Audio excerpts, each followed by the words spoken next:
my name is April Hartwell, and I will be discussing long-term care. Whenever you think about long-term care, normally people think about the elderly population, but it's important that you realize that it's not just for the elderly.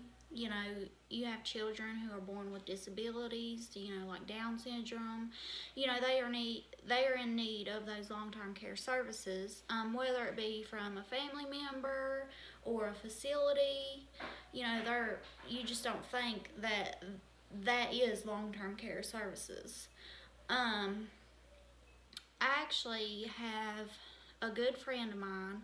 She is about 83, and she developed Parkinson's disease. And she's still doing okay as far as I know, but which she qualifies for the elderly, of course, but she is in need of long-term care services. So that just kind of made me think about what long-term care services is, and that's kind of why I done my research paper on it, is just thinking about her and what she goes through on a daily basis, because it's just like her and her husband live by herself, and he's still working. He's like 85 and he still works part-time, so she's at home by herself, and I've just watched her. Like, she struggles to eat. She can barely walk around the house. And if she was in a nice facility, it would just be a lot better for her. She's fell a couple times, and there wasn't nobody there. So long-term care is just really something that you should put into perspective and really think about it. So I'm going to discuss it. So what is long-term care? Of course, it's assistance with daily living, and it can be people with all ages. Like I said, children who are born with disabilities, or if you're in a traumatic accident and maybe you become paralyzed, you would qualify for long-term care.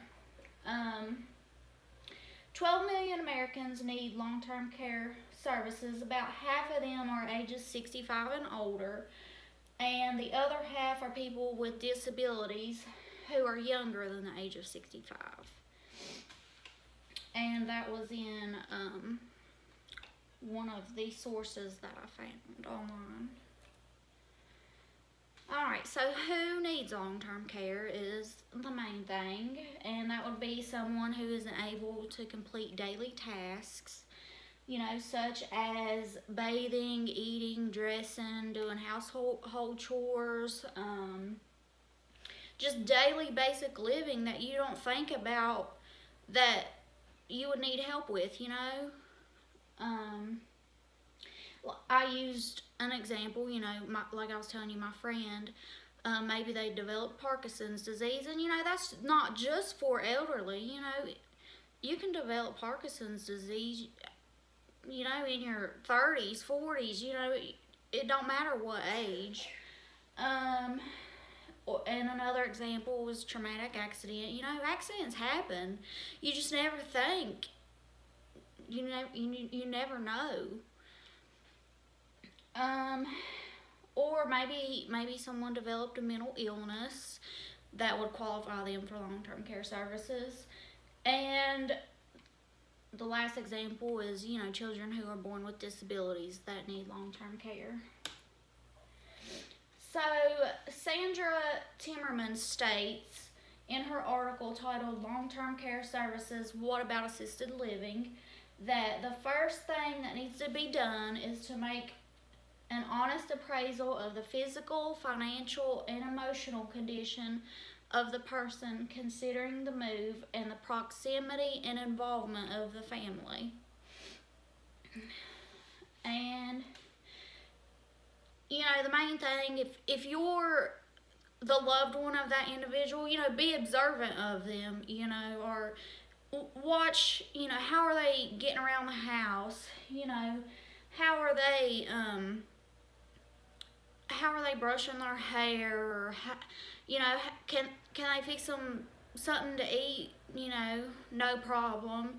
Just be observant is the main thing. If you're the loved one trying to decide if that individual needs long-term care. Um, this is just an example. The picture, I found that picture on Google. It's a picture of someone who's developed Parkinson's, and I just keep using that as an example because that disease is, it's sad. Like,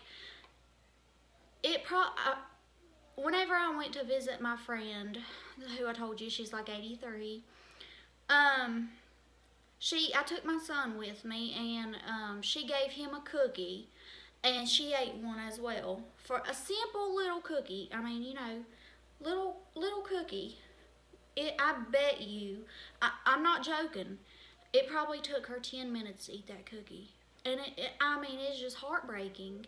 And she honestly needs long-term care services, but I'm not family. I'm just a friend, so I'm not one to step in and be like, hey, she needs long-term care services. So she's just really dear to my heart. So that's why I keep using her as an example of, observe, see how they're doing. If it takes you 10 minutes to eat a little cookie, you might need some help. So, the best way to determine if they need long-term care is to observe them, of course. And like I said, that picture is just an example I found off of Google. And in children, if your child is small, more than likely the doctor is going to observe them and tell you if they need long-term care services or something like that. Observing is more for, like an adult, observe an adult more so than a child. And what type of long-term care services should you choose? Where would this individual be able to thrive and maintain their quality of life the best? In the comfort of their own home or in a facility? Most people would want the comfort of their own home, and I don't blame them because I would. In the same article, Sandra Timmerman also states, most people would prefer to stay in their own homes if they need care. The phrase, there's no place like home, comes into play.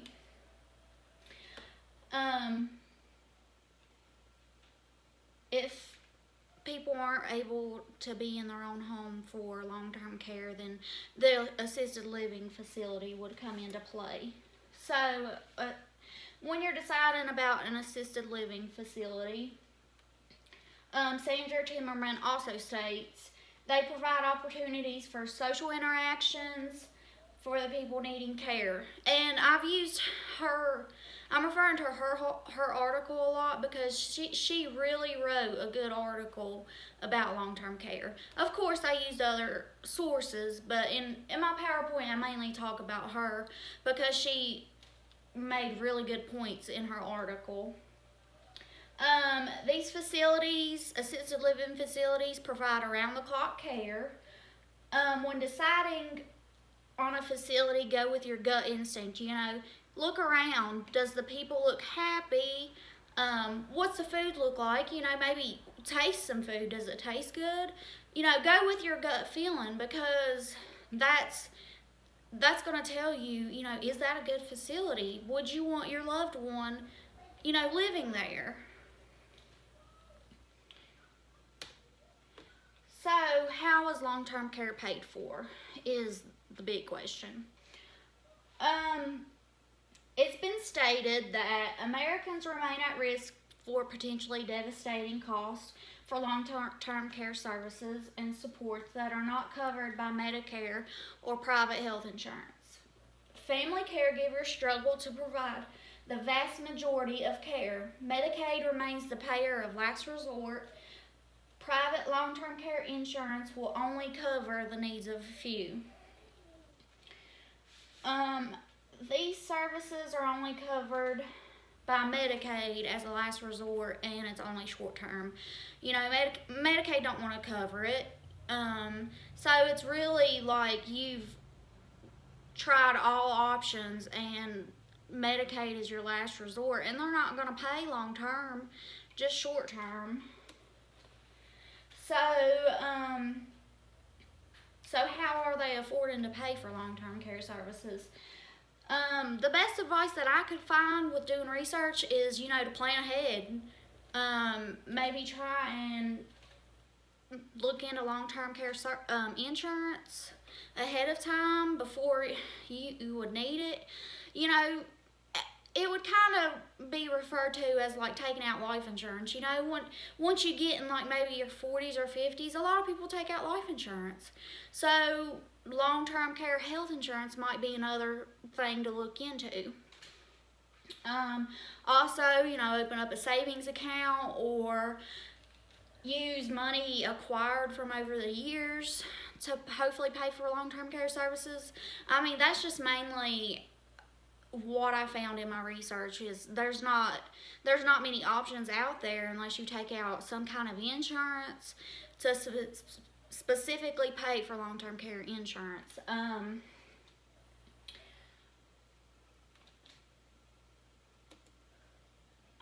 So in conclusion, you know, long-term care is a broad aspect of the healthcare field. It affects people of all ages, not just the elderly. You know, the main thing is to observe to see, you know, if they need help, then maybe they need long-term care. Determine what long-term care would be the best for them. You know, if at-home care if you're able to do at-home care, of course, you know, do everything you can to help your loved one, you know, be able to stay in the comfort of their own home and maintain their quality of life to the best that they can, you know, for the amount of time they have left. There's not a lot of financial resources available, like I said. And don't let the person who needs long-term care feel like they're a burden on you, you know, because if they're moving into your home or you're moving into theirs and you're with them 24/7, I mean, that is a lot to take in on a person. So, I mean, don't ever make them feel like they're a burden on you. And if you're not able to provide that around the clock care, you know, find a facility that is good, because they are out there. Yes, there's some that are not good. You know, you've heard horror stories, of course, and that's about everything. Like, I would refer that to daycare. Like, I was so against daycare. I was like, all those horror stories, you know. But when you research and you find, like, you can find good facilities out there. And